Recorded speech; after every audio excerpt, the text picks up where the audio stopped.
It is the 3rd of October. Yes, we are now in October officially, and it's a big month for elections because it's when ballots are going to come out in just a few weeks.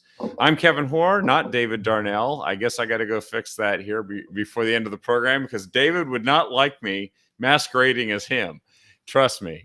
He has his own image, and he probably shaved today, and I didn't. So there you go.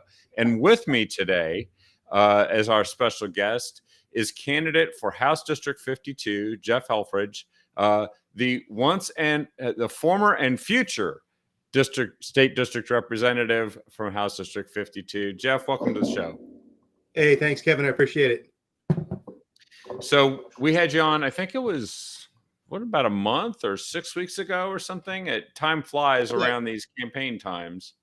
Yes, it does. You're out working hard. We were out working hard since last time we talked. We've been out knocking doors.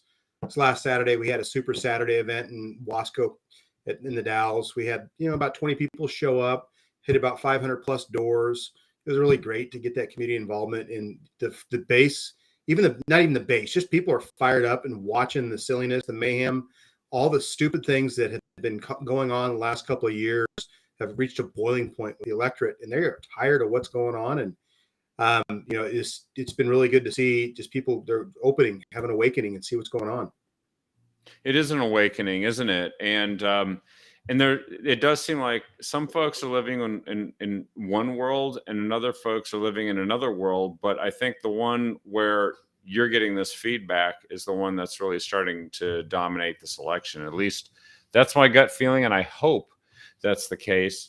There was a really interesting poll that came out, and it was talking about what the different voters for governor think. And I know that's a different race than yours, but what struck me about this was that it said that 57% of Tina Kotek voters, according to this poll, they think everything's fine. Which we're about to talk about. I don't know what color the world. I don't know what color the sky is in their world, but it's not what they think it is. It's not rainbows and unicorns and whatever else they're seeing out there. They're completely with blinders, and they just listen to whatever news network it is and say, "Oh, everything's fine, nothing's wrong here, nothing to see, moving along." I don't see how they don't know that, or they just don't get out and do anything. They just stay at home. Yeah, it's like that old Police Academy movie. I'm sure that all the folks that served in law enforcement had a giggle at some of those antics in that movie. And one of them was the body chalk outline and a person saying, "Nothing to see here, move along." His body chalk outline, body's still in it, right? And this is kind of like what the Democrats have been doing in this state and some of the media. And it's just not working because people can see for themselves just how bad these policies are and what they've done. Well, let's look at the media real quick. So the media has a narrative, and you just had Zuckerberg have to answer to some questions about him basically diluting or filtering out certain things about the campaign in 2020. He answered that and everything else. Like, yeah, there was a quarter to not give the real information. They just want to paint everything rosy, and it's not right. And it's when you have social media platforms like yours and others, this is the candidates, the people, what's going on, and this makes a big difference where technology has made that leap for us. Yeah, it has. We're getting around the information filter, and as you mentioned and strongly hinted at there, that information filter extended to corrupt people within the federal government, telling Facebook not to publish something, and Facebook complying, that turned out to be true, and clearly would have, all of the scientific polling about this indicates that it would have had a dramatic impact on the big election in 2020. We know that at a more of a city, county, state level, the fact that some people just aren't really getting all the information, and we hope they eventually do. But now you can't hide inflation, right? That's like you go to the store, you buy something. Oregon has the price of gasoline goes up 50 cents in a week last week. You can't hide that, yeah, because your money in your bank account, it's gone. That you had to pay for that. And then of course the problems that people have been having with crime and what's described as homelessness, but you and I talked about this last time, that's a much more complicated issue than lacking a dwelling. This is affecting people in their homes. I just talked to somebody who was confronted by a quote unquote homeless person down in Salem, and it was a frightening experience. This is not normal. This is not fine, regardless of what some people might think is fine. But I'm curious. So here's some of the stuff that's just a little roundup of. You were a Portland police officer for 25 years, and as well as an Air Force veteran. So you've seen what it's like to have circumstances where people are dealing with difficult situations. But now Portland seems to have reached a new level. And here's just a few headlines. There was a tire slashing that hit yesterday in Portland. 50 cars had their tires slashed. We've seen this movie before, by the way. This happened just a few weeks earlier, and the person who did it, a couple months earlier, turned out to be somebody everybody knew, but they just picked that day to go and slash all the tires, and they get arrested and released again. And that's not the fault of the police, by the way, I think it's fair to say. And then there were 4 homicides in 24 hours in Portland this last weekend. 4. And they're surging towards a new record for all-time record.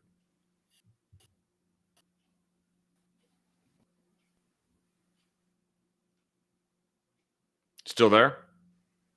Your connection cut out a little bit, but talk about the tire. I remember.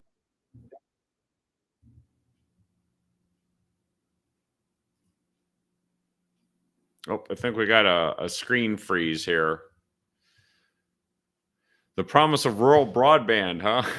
It hasn't reached your home yet, which I just heard Tina Kotek bragging about how wonderful her efforts to get rural broadband have been. I think we're still working on that, most likely.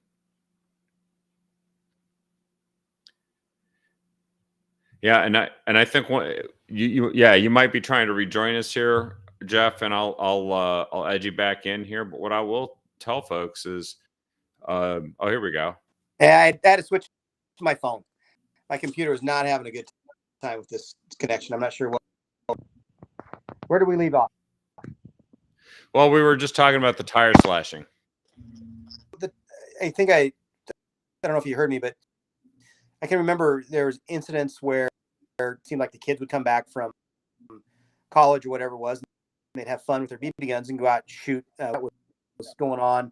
Different neighborhoods, we were able to figure out who it was, and they paid for all the windows that were broken, paid restitution, and we were able to have closure to that. Slashing tires because, and you could have somebody that's paying and say no, I don't have any, and they watch what car you get out of. The next thing you know is your car is vandalized. And product of the leadership at the highest levels in City Hall. Mayor Ted Wheeler, Joanne Hardesty, 2 years ago created a police and defund the police.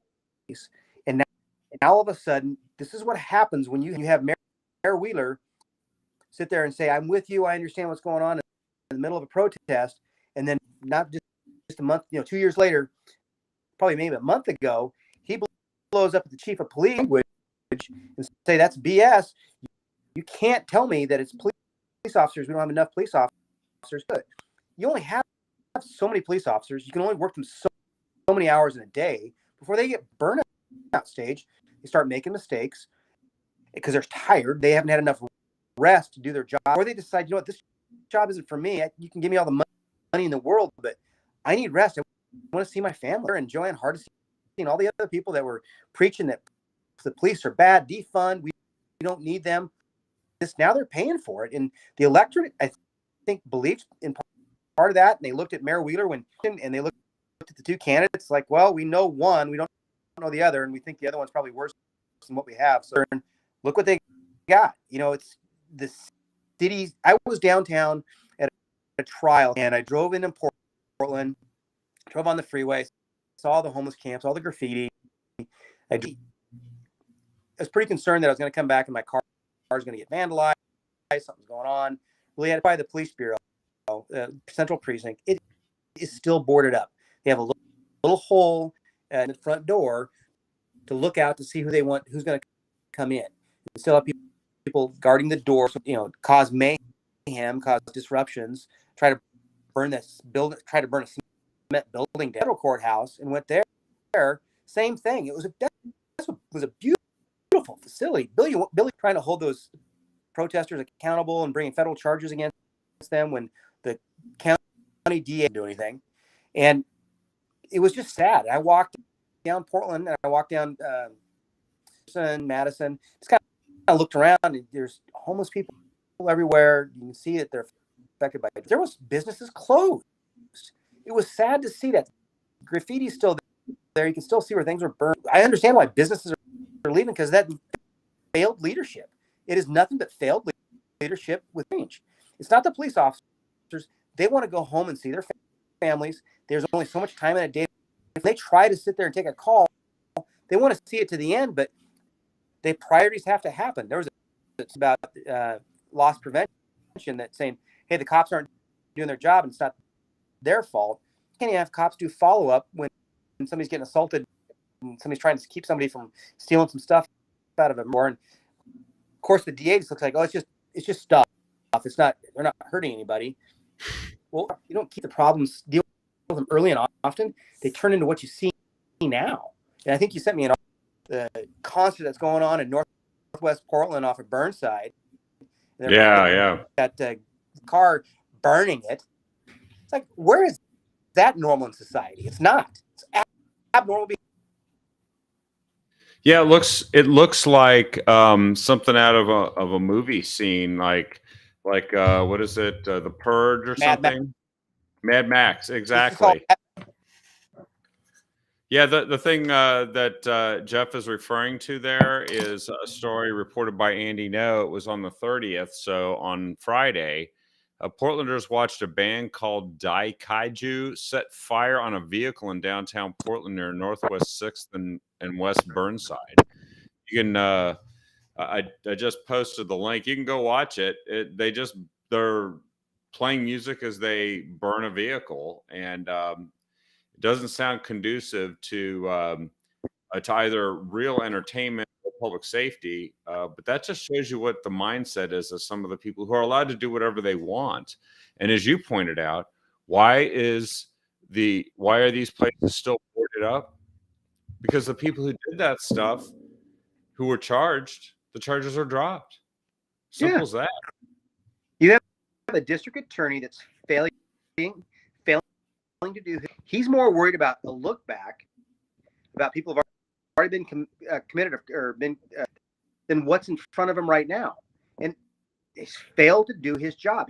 He is a failure at his job. More people from his office leaving than I've ever seen before. You've never seen that kind of turnover from the district attorney offices in the state, the largest city in the state, obviously.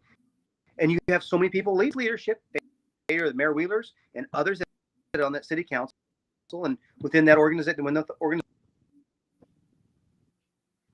Yeah, and I know that there's some statistics that came out early last week, talking about the rise in shootings in Portland year over year, which I noticed Democrats refer to not as shootings or criminals doing criminal acts, but it's just gun violence. Like a gun just leaps out of nowhere and starts shooting people all by itself.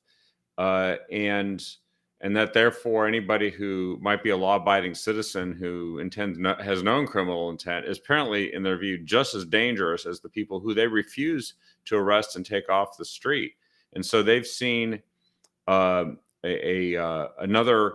increase of 5.1% in shootings. It was between 2021 and 2022, January to August. It's just that short a period of time. Of course, this information is already old. It said 68 confirmed homicides. I believe we're at 73 as of today. Yeah. Let's talk about gun violence real quick. The mayor council defunded the gun task force, which would go out legal guns and take them to jail and hold them accountable. And now all of a sudden they try to recreate that, reinvent that, and they didn't have anybody apply for it. I think they actually have some people. They're not allowing police officers. Oh, we look like we got a little freeze up there. Sorry, folks, for the technical problems. Like I said, Tina Kotek's promise of rural broadband is a little bit behind. Do we got you there, Jeff? By the way, I do want to share some news with all of you, which you might find very interesting. Right now, Joanne Hardesty, the city councilor, who was the chief proponent of police defunding and stopping arresting people who are committing crimes, to let them commit the crimes. She even once said that she thought it wasn't the job of the police to prevent crime, but just to show up and arrest and investigate after the crimes are committed. And here's some good news. In the election where she is running for re-election right now, Joanne Hardesty is at 26%.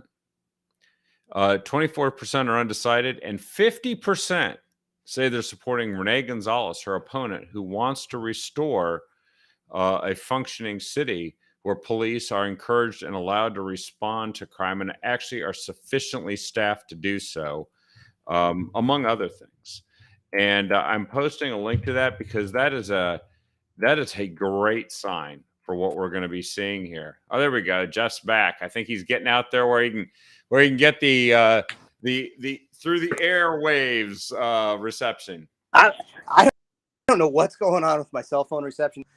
I'm gonna sit out on the front porch out here where I've got 5 bars on my LTE light phone. So last we were talking about the lack of leadership and the failure of leadership. And the coppers, they want to go out and do the job, but they're not being supported. If they're not being supported, and they're worried every time they touch somebody, every time they do something, they're worried about what it's going to see. Makes an allegation, then all of a sudden it's hanging over the officer's head, and it's like, why do I want to? The next thing I know, I'm getting questioned on every little thing I did, and they may have done everything right, box on a report or an use of force report, and forgot to check something. Then they get dinged for it, and it's like on the line or my career on the line. I can go somewhere else and I'm supported, and that's why they can't recruit anybody. They had the 20 new hires, I think it was, but that's just a drop in the bucket for the police bureau. They keep staffing, which means the city, can say, "Oh, we're almost fully staffed," which is a lie. The city of Portland ranks 48th in ratios officers to terrible. You just had 4 homicides that happened over the weekend, and that's terrible. And yet it sounds like almost like we're living in Chicago or some other place where there's all these shootings are happening, these stabbings are happening, people are dying. Why is it? Lack of leadership level in the city of Portland, but at the state level, because they want to do criminal justice reform. This is what happens now. People that haven't ever done the job to go out and make these changes. There's one no, because I talked to her personally. I said, "Have you ever gone on a ride along?" She said, "No." I will arrange. She did. Her eyes were open. It's her story to tell, but she went and did it. I've gone on a police ride along post COVID. I'm pretty much guaranteed, but there's one that happened. That was Christine Drazen, and I helped get that set up for her. I'm sure they've gone on ride-alongs before, but I know the Speaker of the House probably went on a ride-along quite a few years. What they've done, what the Democrats have done to our police force, and how they've taken the laws away the police officers to use to put bad guys in jail. That's what the job is: put bad guys in jail. Yeah, and part of not being supported has been the role of the district attorney, who has a philosophy that the best way to for accused criminals who commit serious crimes, felony, assault, and that kind of thing, the best way to handle them is for them to be released without bail. back out onto the streets so they can come back to court, which many don't. It's crazy, and that makes the job of the police really difficult, right? Because these guys go out and they reoffend, so you're rearresting the same people. There's no consequence for their action. If Yeah, you're not held accountable, there's no, hey, did you do something wrong? Well, yes. All right. Well, guess what? You get to go spend some time in timeout, whatever the punishment is for the action. And now all of a sudden they've taken that the accountability in the law enforcement. And we talk about law enforcement, talking about the public safety. The public safety is law enforcement. So let's not get lost in that. When they say public safety, police, the lead law enforcement person that they say is the district attorney not doing his job picking. And it's wrong. It is just flat out wrong. Elections have consequences, and this is what you get when you voted for that person. That's just as simple as it is. Measure 110 or other non-consequence things. How many converters are getting stolen? How many vehicles are getting stolen? How many of those vehicles are found in and around and people drive in, drive out. All of a sudden, tow trucks show up and dropping cars off to the homeless people so they can strip up out. How does that happen? And unfortunately, the district attorney again, it's hard. Insurance will take care of it. For some people, their most prized possession is their vehicle. So hard for it, so proud of it. They're living in an apartment, living somewhere.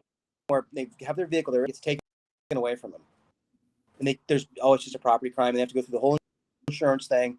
They bought it at a price. The value's not there. Then they have to make up the difference in the value in the loan because they got overextended on a loan too. And that's another part of the economy that's in shambles right now.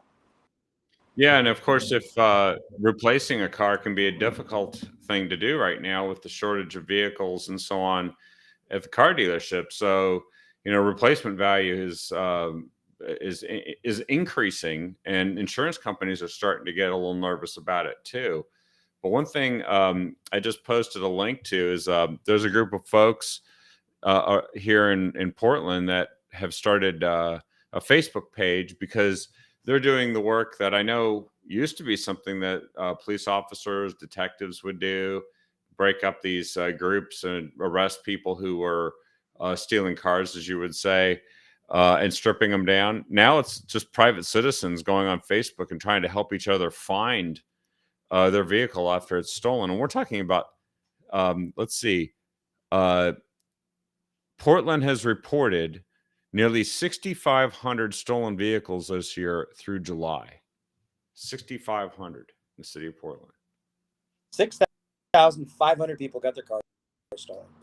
Half of them are two-person families, so they have to rely on one vehicle, or it's a one-person family and they have no vehicle. Public transportation, hopefully to get them to their job, and then does that transportation actually get them there? Then it's inundated when they have to wait at the bus stop or the MAX train, wherever that's at. That there's no law enforcement. You got mayhem that goes on with that, the drug dealers and everything else. So now all of a sudden we got problems, and it's been compounded because there's no accountability. No, that's right. And by the way, when you were reconnecting before, I mentioned some very good news that Joan Hardesty, the city councilor who championed police defunding, though she falsely claims otherwise now, is most likely going to. Of course, she doesn't start polling. She's trying to get votes. Yeah. This is what I said. Now, that's not what I meant. That's just a bunch of. Well, I can tell you it's not working because the poll that came out from the Oregonian late on Friday on Saturday actually said that her opponent, Renee Gonzalez, who is in favor of restoring the funding to police and getting staffing levels to where they need to be and allowing the police to do their job and respond to violence and crime in the city, regardless of the cause, he's at 50% in the polls. Joan Hardesty is at 26%. So this about 10%. What's that? She's too high. She should be about 10%. I know. Well, I'm amazed that there are 26% supporting her, and there's still 24% undecided who aren't paying attention. But when you're at 50% in a poll, it's pretty much over for a 2-person race and for your opponent. And I think We this can only could be hope. a big message. I hope if you can flip a couple of those seats in the city of Portland and get back to some lobbying and, putting the city back to work and not on a bunch of special interests, I think we can get it. But it's going to take a lot of work and a lot of heavy lifting from a lot of people. I mean, I had a conversation with firefighters and firefighter leadership. I didn't realize firefighters are down. We're talking public in that public safety realm. They're down 1,200 positions statewide. Yeah. That was unheard of. Firefighter. Everybody wants to be a firefighter. Sit in the Barco Lounger, watch ESPN, play PlayStation, get good. That's a really easy job, right? Except you're going running into the fire or you're getting assaulted by the people you're telling everything else. They're the first ones there sometimes. So they're just as much as dealing with this. I have never heard of them not being able to hire enough firefighters. That is, I can understand police officers because what's been going on with the defund movement, but firefighters taking the brunt of it, dispatchers, the paramedics. I mean, all this everything is umbrellaed under public safety, even finding positions, and that's worrisome. What's going to happen to our society when there's watching a burning car at a concert in downtown? Burn out of control. Yeah. What's next?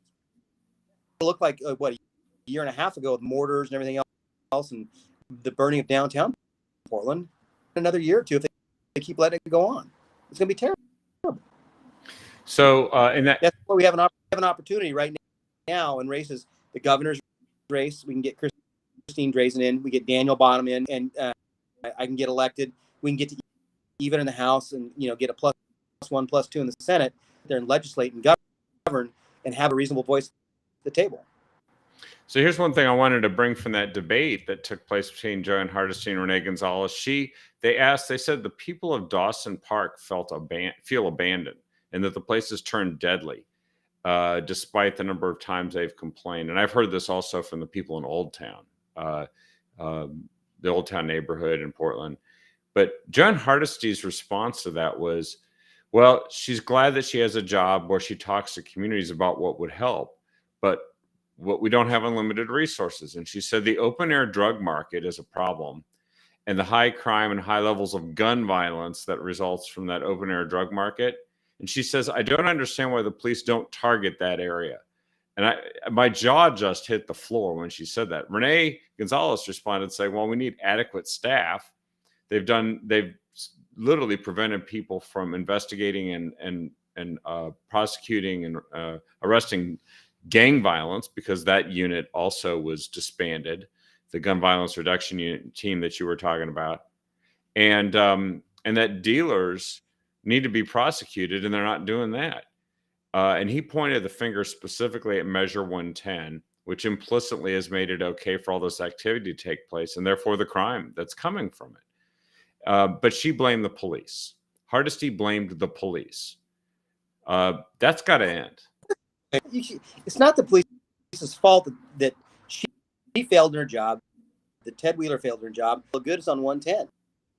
That has been the worst thing that got voted on, and it's horrible. We need to get people held accountable, because you're not going to get arrested for drugs. You're not going to go get help, treatment. You make a phone call, and then your $100 ticket goes away. They have an addictive personality, and then once they find out they do, then all of a sudden they've got one, and they got hooked on it. Yeah, Lars Larson actually pointed out here in a recent article that he entitled it "Portland, Come for the Homeless, Stay for the Crime," and actually that's kind of the pattern. There are a lot of people that have streamed in here from other places in the country because of the Measure 110 and the situation the police are in, and they're taking advantage of it. But they're from somewhere else, and they're staying because it turns into this crime Disneyland where literally anything goes. They said here Stanford's and Portland Steakhouse on Jansen Beach is closing temporarily. They just can't handle, and Cracker Barrel also up there, just temporarily, they said, is being diplomatic. until somebody makes the city safe again, these businesses have to stay closed. Yeah, and we can't, if we're losing those businesses that are bringing revenue to the tax rolls for what they're doing, and then providing jobs for people to work at, and everything, we start losing revenue in the city. They start losing, people lose their jobs and trying to find something. And it's a cascade effect. And I think you look at, if you look back at the crime that was in the 90s and 2000s, and it was under control, and they found ways to use the RICO laws for racketeering and put gangsters away for accountable. It was a great way. It was a great way to do police work, and they were getting crime solved. People went down because there was accountability issues, and they, you know, you look at just getting taxed out because they want more and more money. Retailers are leaving. Everybody's leaving the state. It all falls back to what has happened over the past couple of years. And there's too much tax. There's too many attention to what people want. And I think this is the awakening where people are looking at, look, I don't feel safe. Just not people that are down on their luck. It's because they've decided to come here for the open air drug market, whatever they want. And now there's no accountability for it. Yeah, and then Joanne Hardesty says you shouldn't target anybody for anything, and the police shouldn't have any role in preventing crime. She pretty much says, I think they should target that area. This is the thing. People can't fall for the election year conversion to common sense because it's not real, right? No, it's not. She's disingenuous. Here's a different thing. So which one is it? Because again, we can go back to social media. Now you're saying you didn't say it. So and watch the tap dance happen. Yeah, that's they can't unsee video, even though they're hoping that people will believe them. So just wanted to spend a little time talking about your campaign, what you got going, what the latest is that people need to know about your race, because obviously it was a very tight race in 2020. I just posted the link, by the way, to donate, which I did. I donated to your campaign, and I think everybody should do that. Donate 25, 50, 100, whatever you can afford.